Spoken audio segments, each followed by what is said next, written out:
Somewhere along the way, we were taught a lie. We were told that discipline is a personality trait, that some people simply have it and some people don't. That if you can't stick to a routine, something is wrong with your character. It isn't true. Discipline is not primarily about willpower. It is not about being a stronger person than everyone else. It is about biology, design, and systems. Your brain was never built to make discipline easy. It was built for something else entirely. And once you understand what that something else is, everything about how you approach habits, goals, and self-control begins to change. Let's go back further than your last failed New Year's resolution. Let's go back thousands of years. For most of human history, survival depended on conserving energy. Food was scarce. Danger was constant. A brain that wasted effort chasing long-term rewards while a predator lurked nearby did not survive long enough to pass on its genes. So, evolution built a brain with clear priorities. Seek immediate rewards. Avoid unnecessary effort. Conserve energy whenever possible. That brain kept our ancestors alive. It is the same brain sitting inside your skull right now. The problem is simple. Modern life demands something ancient biology never prepared you for. It demands delayed gratification, long-term thinking, and consistent effort toward rewards you won't see for months or years. Your mind wasn't designed for a gym membership. It wasn't designed for a savings account. It wasn't designed for finishing a degree. It was designed to survive the next 24 hours. That conflict between ancient wiring and modern ambition is the real source of your struggle with discipline. So if biology is working against you, what's the solution? More willpower? Not quite. Willpower is a limited resource. Every decision you make throughout the day draws from the same mental reserve. By evening, that reserve is often empty, which is why healthy plans collapse after a long, exhausting day. Motivation is even less reliable. It rises and falls with your mood, your sleep, your stress levels. Some mornings you feel unstoppable. Other mornings, the same goal feels impossible. You cannot build a life on something that changes daily. Picture someone trying to hold back a river with their bare hands. They might succeed for a moment. Eventually, the water wins. Now picture that same person redirecting the river instead, digging a new channel, letting gravity do the work. The struggle disappears. The water starts helping instead of fighting. This is where behavioral researcher James Clear's core insight becomes so important. Discipline, he argues, isn't really about pushing harder against your own nature. It's about designing your life so that the right behavior becomes the easiest behavior. In other words, stop trying to out-willpower your nervous system. Start outsmarting it instead. That's the real subject of this journey. Not motivation, not personality, systems. It's 6 o'clock in the evening. You unlock your front door after work. Your gym bag is waiting by the wall. The sofa looks inviting. Your phone lights up. In that tiny moment, your future and your present quietly compete for your attention. It probably wasn't because you didn't care about your health. It was because in that exact moment, the couch felt easier than the car keys. This is cognitive ease at work. Your instincts constantly scans for the path of least resistance, even before you're even consciously aware a decision is happening. Studying loses to social media. Writing loses to scrolling. A long-term goal, no matter how important, rarely wins against an immediate, effortless comfort. It isn't laziness, it's biology. The problem was never weak willpower. The problem is a biological design conflict between what your brain wants right now and what your future self actually needs. And once you accept that, something remarkable happens. The guilt starts to fade. You stop asking, "What's wrong with me?" and start asking a much more useful question. How do I design around this? Here is something most people never realize. Self-control is fragile. It bends under stress, fatigue, and temptation. But environment is stubborn. It shapes your choices whether you're paying attention or not. Think about accessibility. If snacks sit on the counter, you eat more of them. If your phone sits on your nightstand, you check it before you even open your eyes. Visibility shapes habits. Convenience wins, almost every time. This is called choice architecture, a simple idea from behavioral science. It just means that small changes to your surroundings can produce large changes in your behavior without requiring any extra motivation at all.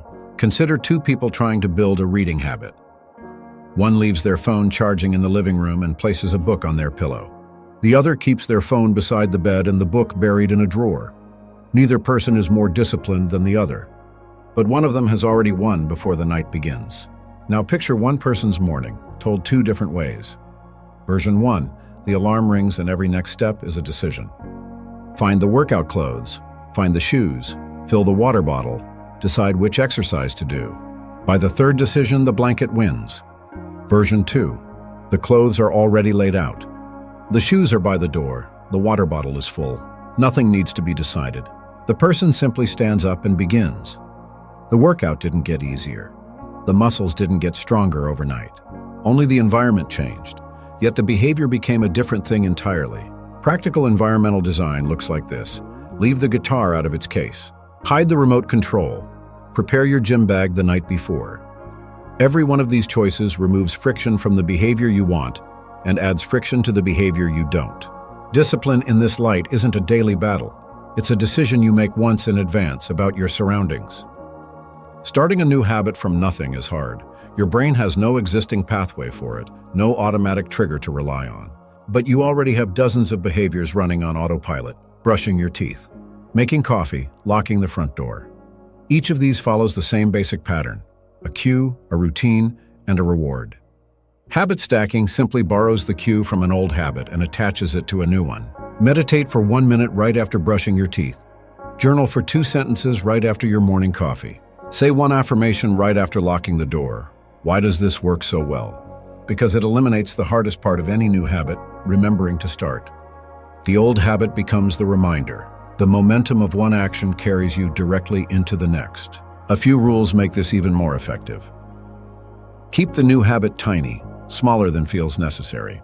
Be specific about exactly when and where it happens. Execute it immediately after the existing habit, not sometime later in the day. Think about planting a tree. On the first day, nothing looks different. A week later, still nothing. A month later, barely a change. If you judged it only by what you could see, you might stop watering it. But underneath the soil, roots are spreading. Strength is building where no one can see it. Small, stacked habits work the same way. What starts as a 1-minute meditation can, months later, become a genuine, unshakable practice. Not because you forced it, but because you built it on something that already worked, long before the results became visible. We've been taught to see procrastination as a character flaw, as proof that we're lazy, undisciplined, or simply not trying hard enough. That belief is false. Procrastination isn't a personality issue. It's what happens when a poorly designed system meets a brain that craves instant gratification. Difficult tasks almost always come with delayed rewards and high upfront effort. Easy distractions, on the other hand, offer instant relief with almost no cost. Given that trade-off, your brain will choose comfort nearly every time. Not because you're weak, but because that's exactly what it evolved to do. The 4 laws of behavior. Change if environment and habit stacking are the foundation. These 4 principles are the blueprint for building almost any habit on top of them. Make it obvious. Habits you can see are habits you remember. Visibility beats intention every time. Make it attractive. Pair the habit with something enjoyable. A favorite playlist during a workout. A comfortable chair reserved only for reading. Make it easy. Reduce the size of the habit until starting requires almost no effort at all. 1 page of writing, 2 minutes of stretching. Make it satisfying. Give yourself an immediate signal of progress, even a small one, because immediate rewards reinforce behavior far more effectively than distant ones. Let's apply this to something ordinary. Studying. A failing study routine often looks like this. Books hidden in a bag, a cluttered desk, long exhausting sessions with no clear reward at the end. Now compare that to a redesigned version. Materials laid out and ready. A pleasant, distraction-free space. A 5-minute starting ritual instead of a 2-hour commitment. Visible progress tracking. A small reward once the session ends. Every failed habit leaves evidence behind. Not evidence that you're lazy, but clues about where your system is breaking down. Once you start looking for those clues, failure stops being something to fear. It becomes information. Stop waiting to love discipline. There's a popular piece of advice floating around productivity culture. Fall in love with the process. It sounds inspiring. It's also mostly untrue. Many highly disciplined people don't actually enjoy the hard parts of their routine. They don't wake up excited to run in the cold rain. What they've done instead is remove the decision entirely. They've made the behavior unavoidable. Picture someone trying to build a running habit without any system. Every morning becomes a negotiation. Excuses appear, workouts get delayed, then skipped altogether. Now picture the same person with a system in place. Running clothes laid out the night before.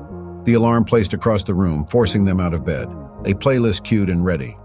A running partner waiting outside. Breakfast already prepped for afterward. The decision has already been made, long before the alarm even rings. Friction has been engineered out. Inevitability has been engineered in. This is the heart of the systems over motivation approach that behavioral researchers keep returning to. As James Clear puts it, your results don't reflect the size of your ambitions. They reflect the strength of the systems you've quietly built underneath them. Motivation is unreliable. It shows up when it wants to and disappears just as easily. Systems, by contrast, don't care how you feel. They simply run. Everything so far, environment, habit stacking, the 4 laws, operates at the level of behavior. But there's a deeper layer still. Habits alone aren't enough to sustain lasting change. Underneath every consistent behavior is a belief about who you are. This is the idea of identity-based habits. Instead of focusing only on what you want to achieve, you focus on who you want to become. Someone trying to read more books is chasing an outcome. Someone becoming a reader is building an identity. The second version tends to last far longer than the first. Every small action functions like a vote for the type of person you're becoming. Every workout is a vote for I am someone who takes care of their body. Every page written is a vote for I am a writer. Every early morning is a vote for I am someone who follows through. No single vote defines you, but enough votes, cast consistently, eventually decide the election. This creates a quiet, self-reinforcing loop. Your identity shapes your habits. Your habits, in turn, reinforce your identity. Each small action feeds the next, until the behavior stops feeling like effort and starts feeling like simply who you are. Discipline, in the end, was never the actual goal. Discipline is the consequence, a byproduct of better systems, a better environment, and a stronger, more intentional identity working together. So where does this leave you? Stop blaming yourself for a struggle that was written into your biology long before you were born. Stop waiting for motivation that may never arrive on schedule. Stop expecting endless willpower from a mind that was built to conserve it. Instead, design better systems. Build environments that make good choices the easy ones. Create habits so small they feel almost impossible to skip. Reinforce a disciplined identity, one small action at a time. Every choice you make today, no matter how small, is a vote for the person you are quietly becoming. 1 year from now, your life will not be shaped by a single moment of motivation. It will be shaped by hundreds of tiny decisions that nobody else ever noticed. The person you become is being built quietly, one habit at a time. The only question is whether those habits are building the future you actually want. Discipline doesn't have to be a daily war against your own nature. When your systems, your environment, and your identity finally point in the same direction, discipline stops feeling like a fight. It starts to feel inevitable. So here's the only question that matters now. What is the first habit you're going to redesign? Not tomorrow, not next Monday. Today. One small action. That's where it begins.